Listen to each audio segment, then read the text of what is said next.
Les fils de Dieu sont entièrement le fruit d'une conception divine. La première chose que nous trouvons en considérant Isaac est celle-ci. Et elle est montrée si définitivement et si clairement. Il semble que le Saint-Esprit ait pris un soin très sérieux à mettre ce fait bien en vue. Il est clair dans le récit de l'Ancien Testament et il ressort dans le Nouveau Testament, où il est souligné à plus d'une reprise. Isaac est une impossibilité dans le domaine naturel. Oh, combien Dieu veille à ce que cela soit bien établi. L'annonce de la naissance elle-même est faite à un moment où la nature ne peut rien offrir en vue de la réalisation de la promesse. Mais ensuite, Dieu se retire et laisse la question en suspens, pour ainsi dire, durant une période considérable.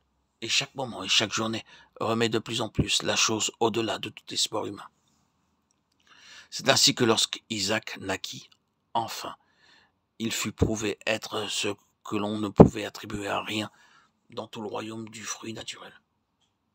Il était en vérité quelque chose de Dieu, entièrement et uniquement de Dieu. Il n'était pas le fruit de la nature. Exprimons cela comme nous le voulons, appelons-le comme nous le voulons. Disons que c'est devenir un chrétien, devenir un enfant de Dieu, que c'est être sauvé. Donnons à cette expérience le nom que nous préférons.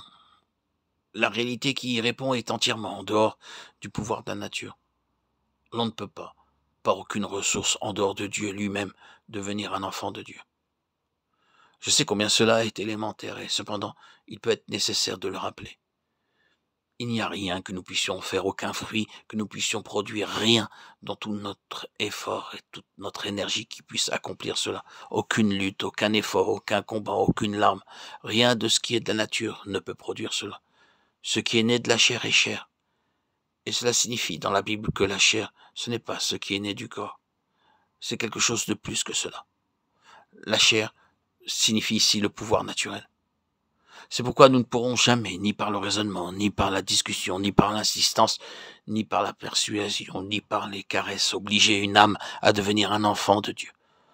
Lorsque nous aurons établi notre dernier argument, lorsque nous aurons brisé toutes les contradictions intellectuelles, lorsque toutes les murailles de réserve et de froideur auront été abattues et que la volonté humaine aura été vaincue, soit par l'argument, soit par l'appel, et que sous cette persuasion, cette émotion, cette force, une personne aura fait un pas et se décidera à devenir chrétienne, elle pourra cependant n'être pas davantage une chrétienne qu'elle ne l'était auparavant, alors qu'elle se trouvait derrière tous ces remparts. Ce n'est pas là le chemin. Cette chose doit venir de Dieu, et rien ne peut produire l'état de fils qu'un engendrement par le Saint-Esprit. Des multitudes de soi-disant chrétiens sont dans une fausse position, parce que ce fait n'a pas été reconnu. Ils portent le titre de chrétiens, parce qu'ils sont d'accord avec certaines propositions, à cause d'une émotion, à cause d'une décision qu'ils ont prise, sous une persuasion ou sous une influence humaine.